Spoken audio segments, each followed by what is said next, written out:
So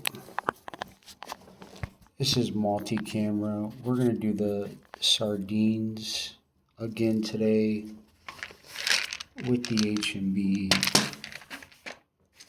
vitamin C to protect from pollution. And then we're going to do a tramadol, just so I can get out with my dog, so I can walk my dog, get him some exercise, and, grab a drink from the store. But this video, I want to talk a little bit more about, theories and I guess the way I see things. So let me have some sardines first.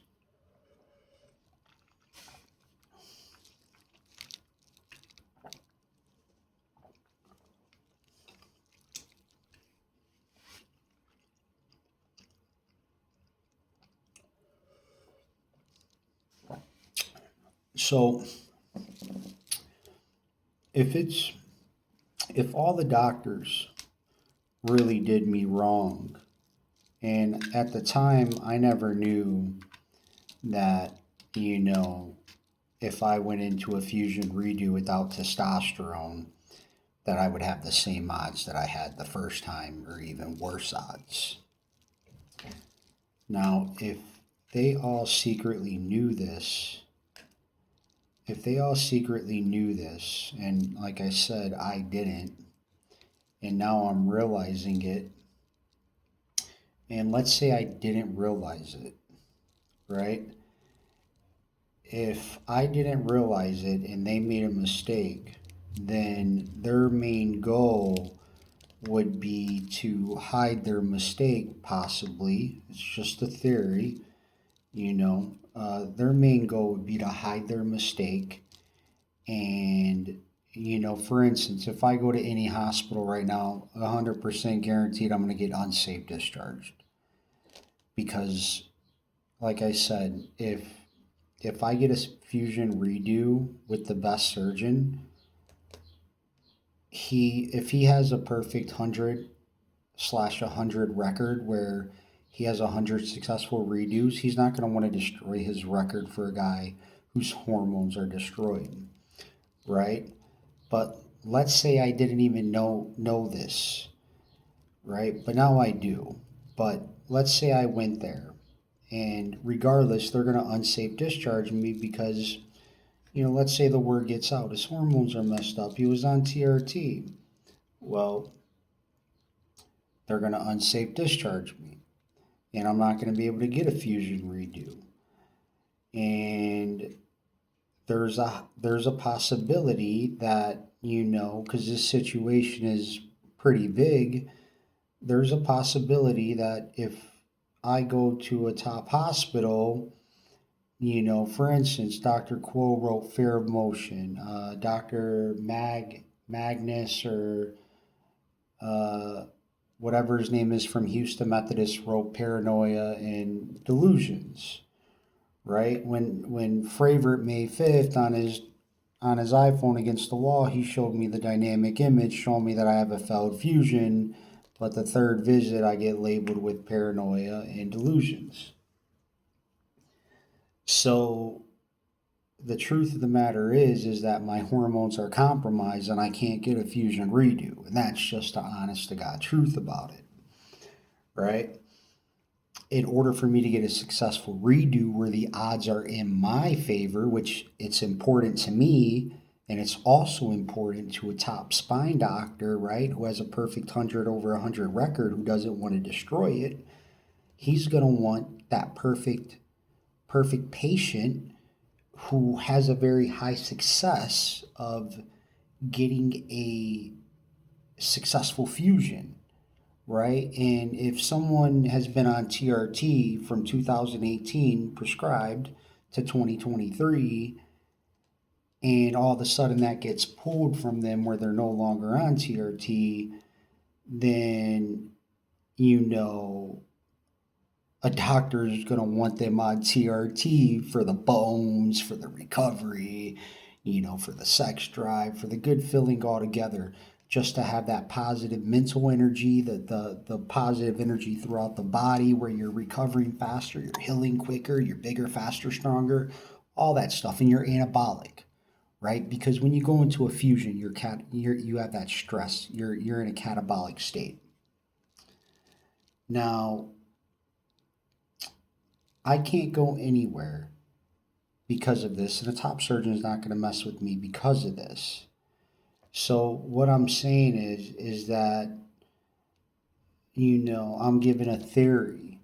There's two options in my eyes. Maybe there's more, and maybe there's more. I don't know.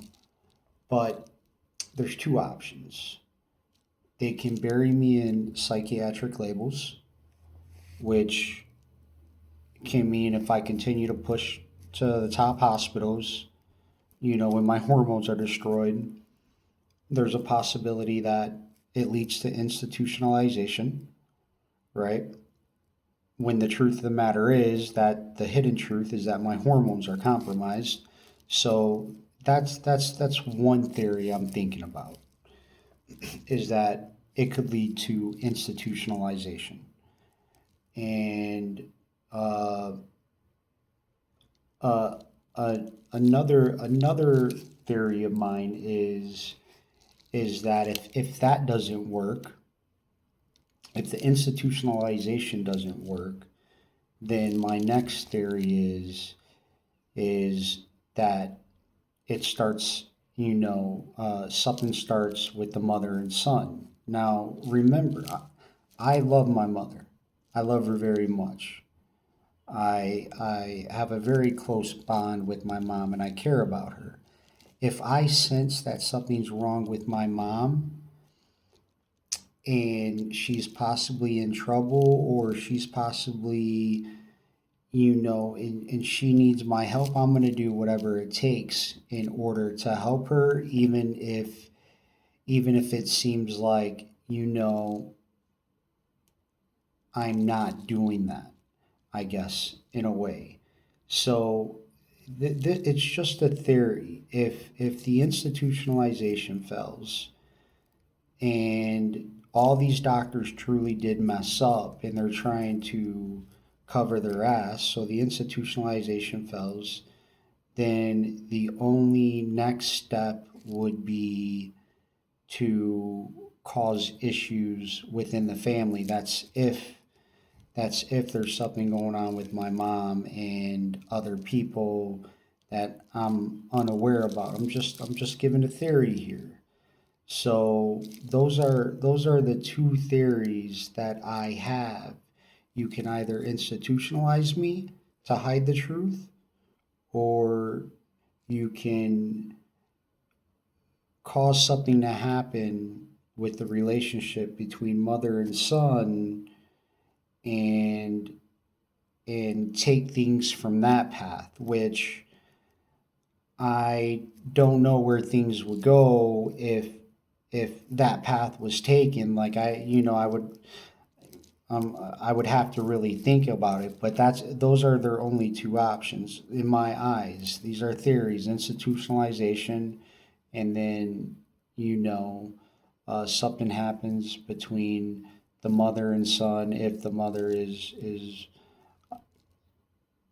you know if she's talking to people on the other side and this and that, or she did something that she wasn't supposed. Well, I'm just giving a theory. So truth of the matter is though is that I love my mom and I would do whatever I had to do in order to protect her, even if it seems like that's not the truth at all. So, truth of the matter is, though, is that, my situation, I should have been fixed a long time ago. They should have brought the hormone things to life a long time ago, and I could have had odds of a successful fusion redo, you know, when I was like, I guess, in a prime position to do it, because it would have been caught so early, if you guys get what I'm saying. So,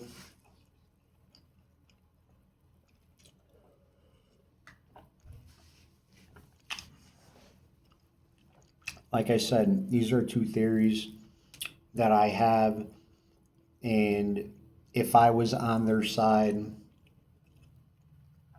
as an attorney or as, someone working against me, and, you know, uh, the institutionalization attempts failed and stuff like that, I guess my only two paths would be, through the mother, and either institutionalization or through the mother. If the institutionalization fails, then you work through the mother and you take that route from there, which, I can't think that far because, I would truly have to see if there was ever any past situations where something like this happened, and where you can actually see where that path fully leads.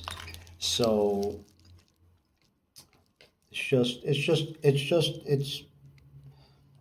it's a theory to think about, and it's interesting because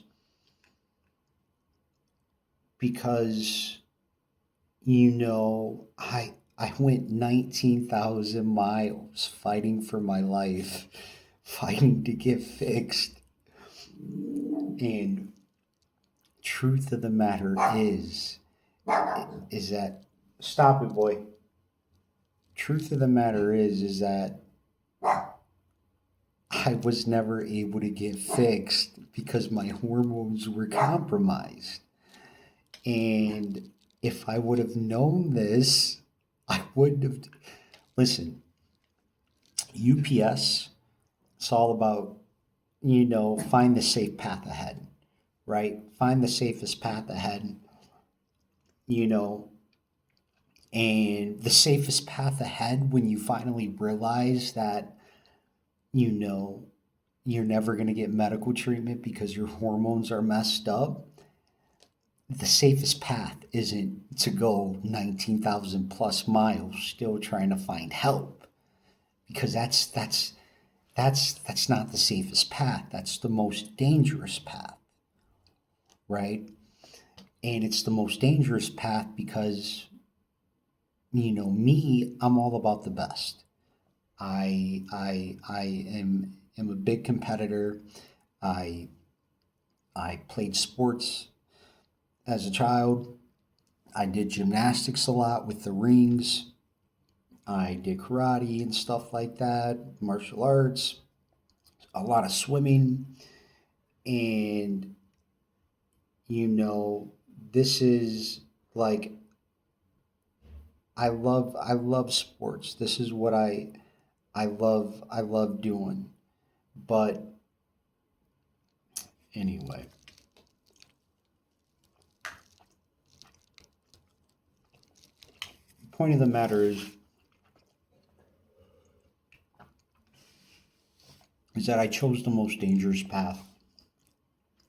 And if I would have known, I would have chose the most safest path. And I would have went another route and not the route that I've been on. So it sucks that I had to go through all that, you know, and it sucks that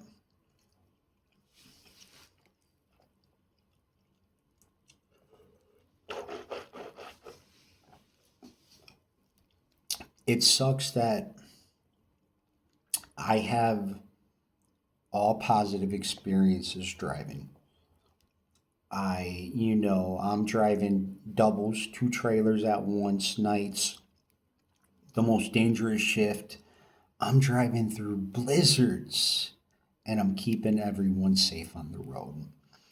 And it's what I love to do. You're thinking in real time. There's no delays. You have to think in real time because you have cars right next to you, right? And you always have to have everyone else's safety in mind, And there's also situations where it's only two lanes and you got those cement borders where they're doing construction where you have no room, just inches. So, and you're driving nights when you're tired, it's the most dangerous shift. I love driving. I love driving nights. And I have so many great experiences driving throughout my life that's my career. It wasn't McDonald's. It was a career. It was more. Like I said, it's not McDonald's. It was an actual career. It's something that means something. It's something that you love, that you enjoy to do. Because there's one thing that driving a semi truck allowed me to do. It allowed me to learn while doing it. Now, there's not a lot of jobs out there where you can do a job, but you can also learn other things while doing it. And semi truck driving gave me that, you know, opportunity to not only love driving, but to love being able to learn while you're driving. And all I did was study health and nutrition and fitness. And, I may be rusty now. I may be rusty, but, I have it in me where I'm still good. And I just have to, get back in the hang of things in order to sort of remind myself of all the things I learned along the way, which is fine. But I love driving and I love being able to learn on the side. And for me to have that safety ingrained in me from UPS, where, find the safe path well ahead, you know, I took the most dangerous path and I was unaware about it. And I drove 19,000 miles, and that hurt because those were 19,000 traumatizing miles of getting messed around with. It sort of feels like you're being bullied, right? No one wants, like Fravert. He knew that my hormones were messed up from Dr. Murwaha, right? So if Fravert knew my hormones were messed up from Dr. Murwaha. I sent him that email, right? He's an assistant professor. He knows. He knows. He's a man. He's a man. He's an assistant professor. What did part of his brain just vanish on him? And it's like, oh yeah, that doesn't mean anything. It does mean something. He knows this. He's one of the smartest dudes in the country. He knows this, but he backtracked on me. So I had all these unsafe discharges when, I'm fighting for my life. I'm fighting to get medical treatment. I'm fighting to get help, to get healed so I can get back to what I love to do. Because I love driving a semi truck and I'm very good at it. I'm very good at keeping people safe.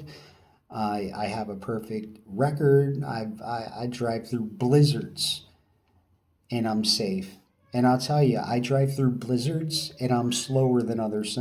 I'm slower than pretty much all the other T-Force drivers, UPS drivers on the road. Literally, these guys pass me up and I am just sitting there chilling, relaxing, learning something on the side and just enjoying my time driving. I love it. Whether it's snowing or a blizzard, raining, it doesn't matter. I love it. I love doing it because I'm very good at it.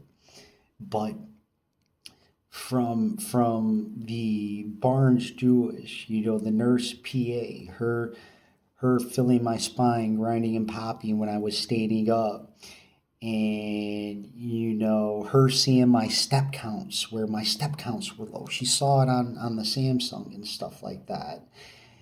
And then Zaria Gregory's right there. We told her, make sure you put my step counts on medical report. Make sure you put my step count on the medical report." And she's like, "Yeah, yeah." Like I repeated that so many times. Zaria Lynn Gregory was right there, and I repeated that so many times to her, my step count, because that was important. Like, hey, I have low step count. My steps, like, look at my step count. I'm not taking any steps. Like, my condition's bad. And then she's feeling my spine grinding and popping. She won't let me speak to a supervisor or doctor, and she unsafe discharges me. So that. And then Houston, the female neurosurgeon. I seen the female neurosurgeon the first time. And the first doctor, not the first doctor, but the first neurosurgeon that I seen at Houston Methodist was the female neurosurgeon. And she was dressed in a pink, like a pinkish, purplish, like sort of uniform or whatever, where it's like I didn't even know she was with someone else, but I didn't even know she was a neurosurgeon, and I'm speaking to her thinking that she's a nurse or something like that, and she's not a nurse. And I'm speaking to her, but I'm exhausted. I am so tired because I just got kicked out from Barnes Jewish. I drove all through the night to get to Houston Methodist. And what's weird is that I had Vyvanse at the time. I had Vyvanse at the time, and okay, I got to get to that.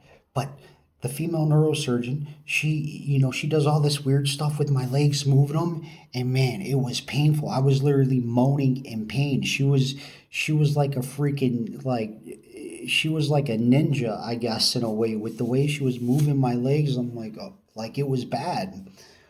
And then she felt my spine in Zaria Lynn Gregory's right. So I'll prove it. Like when I was talking to her, Zaria Lynn Gregory told me, she was like, what did she say? She was like, "Mike, that's a doctor or whatever." I'm like, "Oh, like I didn't even know." She's like, "You're being rude or disrespectful or something," and and I'm like, "No, I'm not. Like I'm just exhausted from this trip or whatever. Like, like don't get the wrong impression. Like I don't even know why she's saying what she's saying, because like that's not true at all. I'm not being rude or disrespectful, and I didn't know she was a neurosurgeon." So anyway, she does all this weird stuff with my legs. I'm moaning, and she's like a ninja on them, and then she feels my spine grinding and popping, and you know, she's like, "Don't do that again." And I'm like, "Oh, no, no, no." I said first, I'm like, "Do you want to, do you want to fill it again?" And basically, I'm saying, "Do you want to fill it again?" Because like sometimes you might have to fill something a second time, in order to really know what's going on, or to get like a second filling so you can better understand, because some things are like that. You got to do something twice to like, "Oh, okay, yeah, yeah, this is what it is." And she's like, "Don't do that again." So that incident took place, and then Fravor, him showing me and Zarya the dynamic image, in Zarya. Oh yeah, Zarya did ask him the question. She was like, what did she ask him? I don't know. She was asking him. She was asking him questions, and then Fravor responded like, "Oh, it's not where you went to school, but it's where you did your residency."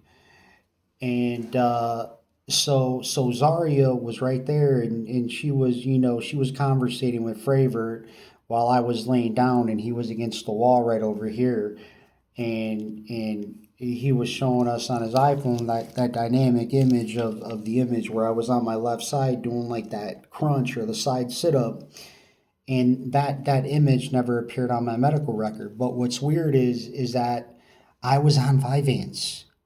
I was on Vyvanse that trip to Houston Methodist, and they labeled my mental state and my mood.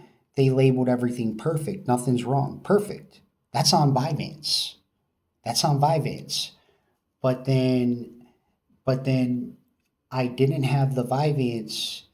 I didn't have the Vyvanse June 1st, and uh, that June 1st, Dr. Magnus or whatever, when I went there, Dr. Magnus was like the first doctor who was seeing me. They took me in a private room this time. I was in a private room. Like I was in a way different room, more private. And Dr. Magnus, he was talking to me, and he was like, oh, so uh, do you have bipolar or something? And I'm like, no, you can't have bipolar and drive a semi truck. And then he responded with, he's like, well, I don't know about that. And he had like a smart response. I think he said exactly that. It was I think it was exactly that. If he didn't say exactly that, it was probably like a word off or so from that. Like, because that was that was how sort of like it started, I guess, with him.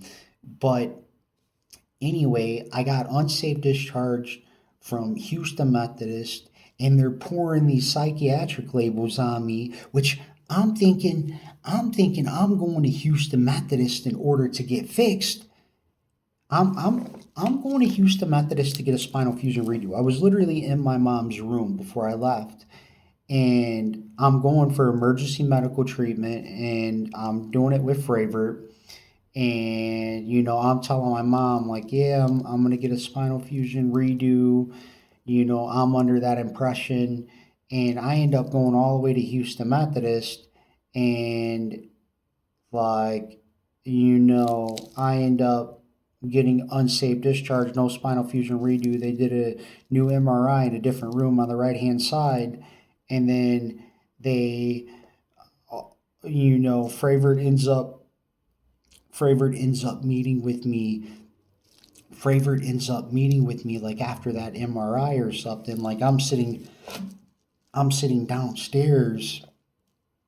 I'm sitting downstairs on the first floor, and Fravor sits in front of me in the chair. So he always sits in the chair every time he meets you in the ER. He's always sitting down in a chair. He always has a chair. So the first visit, May 5th, he was sitting down in the chair, and that third visit in the ER, he was sitting down in a chair both times. So, but the third visit, he was fucking furious with me. He was like, dude, the way he was looking at me, you can tell on his face, like he wasn't the same man from May 5th. Like the May 5th guy, we were talking, he was telling me about my, celiac arthrosis, and showing me the dynamic image on his iPhone against the wall, and, everything was good throughout that visit. But the third visit when he was sitting in front of me, the third visit, he was like his face, everything changed. It was completely different. Like he was furious, like he was pissed, and you can tell. And that, seeing him like that threw me off personally, because oh, it's like like what's going on? Like, so I'm getting unsafe.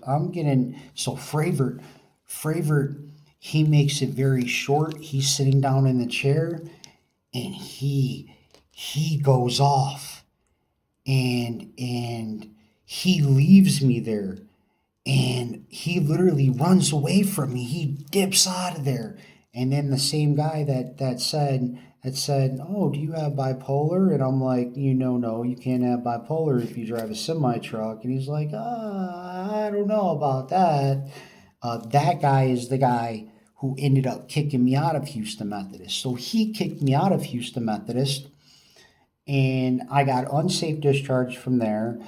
Uh, and then the Harvard assault, and then the Stanford incident. Like Stanford's horrible. Like these guys, like like like Anyway, Stanford, Valley County, and then, getting dropped off a stretcher in New York. It's like, do you realize how much I busted my ass to get medical treatment? I literally worked like I'm trying to get fixed to get back to my job so I can help my mother over here, right? I'm trying to get fixed so I can get everything back in order so I can start my life back. And so by the time she retires, I'm going to be able to help her out because that's what a son does, you know? So I went all these miles for nothing because my hormones are fucked up. So I wasted all my time. I didn't choose the safest path well ahead. I chose the most dangerous path well ahead. And if I would have known, that would have been stupid for me to do that. Just like right now, my spinal fusion. Okay, let me give you an example. If I'm on the bench press and I'm benching some weight, right? Let's not even talk about the weight. Let's say I just got the bar. If I'm on bench and I got the bar, it's just a bar, no weight. And let's say right here, the rib, the bones, let's say the bones are cracking, right? Just with the bar. Boom. It's cracking. You're like, oh, fuck. This is with no weight. No weight, just a bar. Just a bar, right? If your shit's cracking with no weight and you know it's messed up, are you going to put 400 pounds on the bar and try to bench 400? Fuck no. You're not going to do that. Because if you don't have a load and you're trying to bench no weight on the bar and your stuff is messed up, then you're not going to increase the weight by, hundreds and hundreds of pounds and do it with that weight when you know you're messed up. So my spine is grinding and popping really hard without any weight, laying down. My spine is grinding and popping if I use the walker. When I use the walker and my legs are backwards and my arms are carrying me and my legs go like this, when my body straightens out using a walker, boom, my spine is grinding. Right when it goes flat, boom, boom. So if my spine is grinding and popping with no weight, laying down with the same movement, the same movement as walking, no weight, and it's doing it with the walker going forward. I'm not talking about my hip. That's on that side. I'm not talking about my hip. I'm talking about my spine, L4, L5, S1. It's grinding on a walker with no weight, with my legs going forward, grind. Okay. And then I'm laying down, no weight, my knee goes up, my knee goes up, grind.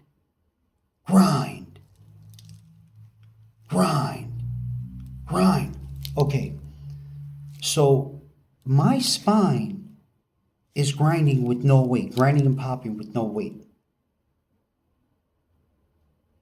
I would be a dumbass to literally increase the weight by hundreds of pounds and do that same motion where my body's going flat. Because think of like a semi-truck or think of a car. When a frame's cracked or some shit, or something's wrong, something's broken, and you already know, like, man, this is messed up. I gotta get this fixed. Well, if you don't get this fixed, it's gonna lead to catastrophic failure. Like, you're gonna be in worse shape than you could have been. You know, you could have been in worse shape. If you would have just got it fixed, you would have been better off. But if you continue to do it, you're gonna have catastrophic failure where it's really gonna go bad. So I can't walk regardless. Because when I have no weight, when my body's not under load, my spine is grinding and popping. And it's doing it so loud where doctors can actually hear it.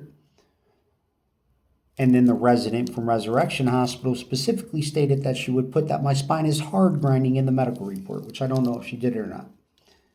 So I can't walk regardless because my L405S1 is grinding. Right? Just like if I was aware of the hormone stuff like I am now and the unsafe discharges and the assault, if I was aware, I would be a dumbass to go 19,000 miles trying to get fixed. Why am I going to be talking about my spine when I'd be talking about fix my hormones, fix my that's like I would be saying my hormones, like help me, I need my hormones. Like, you get what I'm saying? Like, but every visit was different. Like, I was trying to get my fusion fixed, but it's impossible. If I would have known though, I would be a dumbass. Because that's the opposite of what UPS teaches. UPS says take the safe path well ahead. So all those miles, 19,000 plus miles, looking back now, that was the most dangerous path. And the most dangerous path is the most stupid path. So I can't walk regardless because of my L4L5S1. My left hip, after the stretcher fall in New York, my left hip is grinding and popping. And this is using the walker. Using the walker, my left hip is grinding and popping. So my left hip is grinding and popping, and it's in a separate location than my L405S1, and I could easily show that on command to anyone in this world. So in my right ankle, fire laser was the first one to witness it. My mom was the second one. This was noticed when I was on my recliner in the bedroom. When I was with my mom, we were smoking weed, and she felt my spine grinding, or not my spine, but my ankle grinding, because my foot was up and I was rotating my ankle, and she had her hand on it while she was sitting down, and she felt it. So my mom was the second one. Fire laser was the first one. So regardless of no matter which way you slice it, there's no way that I can walk safely. There's no way that if my spine is grinding and popping without any weight,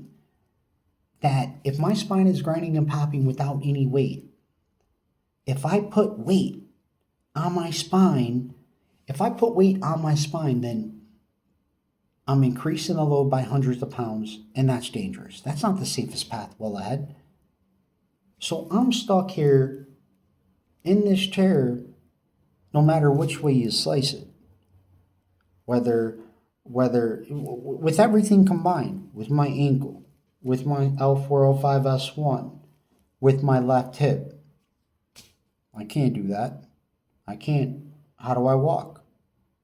That's the most dangerous path well ahead. I can't walk. It's unsafe. So, and then getting back to the driving part, like, I love driving, but you got to understand, when UPS is ingrained, take the safe path well ahead, so deeply into your brain on another level where that's all you think about in daily life, you never go off that path. Like, I spent 14 hours a day, every day, working with these guys nights. And when you have that ingrained in you and you live by it, it becomes you. And it became me because I spent so much time doing it, and that's who I am. When I look back now, and I can see that I took the most dangerous path well ahead, yeah, you can look back at that shit and be like, man, that was fucking, this is a traumatizing experience, 100% no doubt.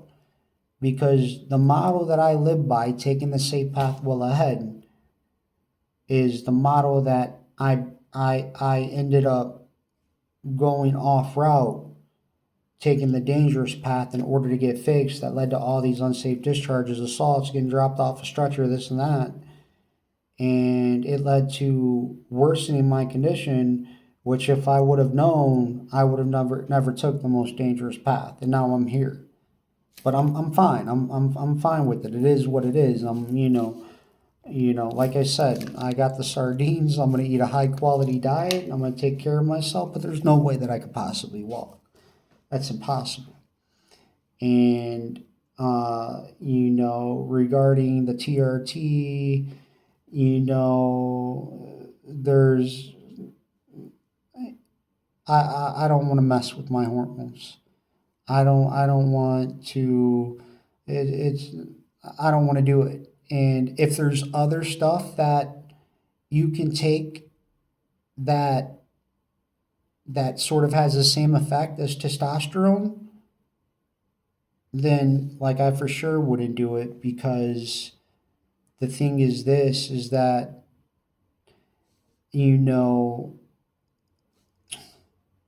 well, it's just too much.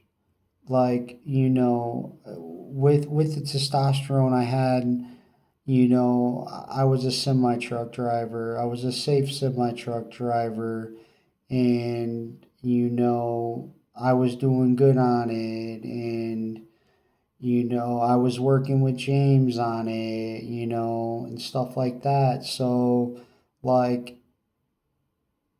all these positive experiences for me to go on to something else that I never had a positive experience with, is going to be detrimental to me, because that's the unknown for me, right? That's the unknown for me. It's like, oh, this guy's telling me it's going to be good, but that's the unknown for me, because I haven't ever fucking tried that. So it's like, if I take something else because this guy said, yeah, this is good. Look at this. Look at this piece of paper right here. Look at this. This piece of paper says, you're going to have great odds. And it's like, well, look at the piece of paper Dr. Quo wrote for me. Fear of motion. Look at what June 1st did at Houston Methodist. Paranoia, delusions. When I'm over here, I'm thinking I'm getting this fusion redo. I'm going in, getting the fusion redo, and I'm coming out a better man. Paranoia, delusions. It's like, so if someone tells me that, oh, this other thing besides testosterone is great, look at this piece of paper. Yeah, look at this number. And it's like, nah, ain't happening. Ain't happening. The only way in my eyes, with my experience, is the TRT. So that is what I know. So that is the path that is going to lead to success, because when you truly when you have a positive experience with something, and deep down, that positive experience, those results, those gains, when you have that, it's more than just that, because in order for me to get a successful redo, I need that. And if that happens, then it affects you here, right? You fill it in other places, like you because you know. Other routes, it's the unknown. It's the same unknown that I've been in the whole time. So, the only way for me to get a successful redo is to introduce the one thing that Dr. Murwaha took from me, which is testosterone. So that's the only way for me to get a successful redo. And, uh, you know, it's like I said, I could go to the top hospital right now. Once they know about this, the testosterone, bye bye. Unsafe discharge, bye bye. Either that or institutionalization attempt. So, I did present some theories. I did present more of a story on what has happened, and I've sat here for quite a bit. But I'm gonna finish up these sardines because they're probably going bad.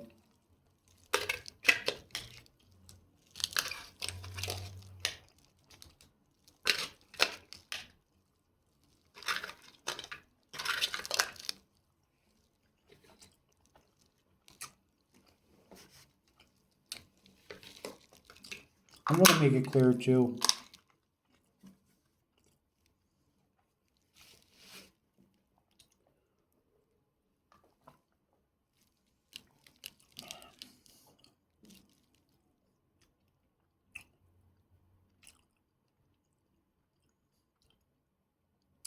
I don't want any beef with anyone. I can care less about the lawsuits. Truly. Everyone, was I done wrong? 100%. If you don't believe I was done wrong, come here and you can feel my L4, L5, S1 grinding and it'll shake you. Come here and feel my left hip. Come here and feel my right ankle. Come here and feel my right shoulder. The system damaged me. It's very obvious. And, life is different. And I'm having to live a completely different way than I've lived before. And like I said, if you want to come feel what's going on with me, because it's like, oh, it can't be that bad. Well, all right, whatever. You come here. Just like I told those two cops February 4th. I'm like, hey, can you feel my spine? And the guy's like, because yeah. So, hey, you want to feel my spine before we talk? Like, anyway, I don't, I'm 100% the system has damaged me. Um, I am willing to absorb all the damage that's done to me. Everyone is able to keep their license, their career. I'm not looking to take anything away from anyone. I do want peace. I do want to, uh, uh, with my mom, uh, I do want to stay with my mom 100%. I want to help her, which it's like, how the hell do I help her now? Because I can't drive a semi truck with my condition. So, and I worked my ass off trying to get fixed to be able to get back to help her, but I don't want any beef with anyone. And that's just the truth about it. I, I want the system to step up to the plate, do their job, and I want them to um,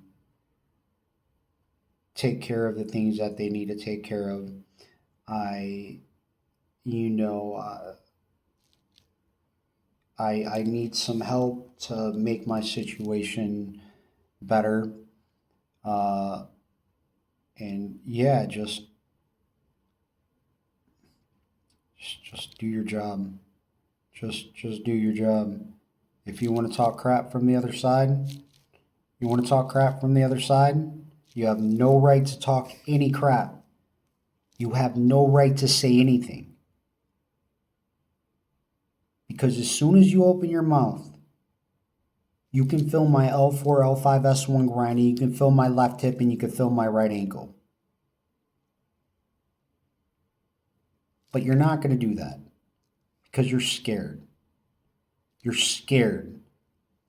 Because if you try to paint the story one way, you know that once you feel it, you're going to know. So come feel it.